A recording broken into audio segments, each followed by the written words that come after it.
కాకినాడ జిల్లా పిఠాపురం సెంటర్లో వైసీపీ నేతలు చర్చకు రావాలని మాజీ ఎమ్మెల్యే వర్మ సవాల్ విసిరారు. కాకినాడ సెస్ భూములపై సీబీఐ ఈడీ విచారణ కోరుతున్న వైసీపీ నేతలు వివేకానందరెడ్డి హత్య కేసులో కూడా సీబీఐ విచారణకు సిద్ధంగా ఉండాలన్నారు. రైతులను నిలువునా ముంచి లేని పరిశ్రమలను చూపించి భూములు దోచుకున్న వైఎస్ జగన్ అన్ని విచారణలకు సిద్ధంగా ఉండాలన్నారు.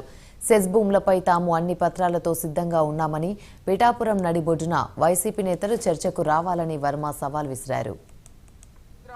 సిబిఐ లేండి, సిఐడి లేండి అన్నారు వేస్తారు. కేసుని బట్టి సిఐడి కావాలంటే సిఐడి, సిబిఐ కావాలంటే సిబిఐ. వైఎస్ఆర్సీపీ నాయకులను అడుగుతున్నాం, జగన్మోహన్ రెడ్డి గారిని అడుగుతున్నాం, మీకు సిఐడి కావాలంటే సిఐడి, వైసీపీ వాళ్ళకి సిబిఐ కావాలంటే సిబిఐ, ఈడీ కావాలంటే ఈడీ.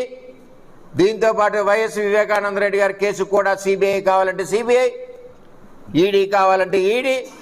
నేను మళ్ళీ జగన్ గారిని సూటుగా అడుగుతున్నాం, మళ్ళీ మేము వేసాక వైఎస్ వివేకానందరెడ్డి గారి కేసులాగా సిఐడి వద్దు, మాకు సిబిఐ వద్దని మళ్ళీ కోర్టులో వేయకండి. నిజాయితీగా దర్యాప్తు జరుగుద్ది. అదే చంద్రబాబు నాయుడు. చంద్రబాబు నాయుడు యొక్క క్యారెక్టర్ అదే. నీతి నిజాయితీతో ఉంటుంది ఎంక్వైరీ, అందులో తేడా లేదు. రేపు అన్ని రకాల కాగితాలు మీకు చూపిస్తాం.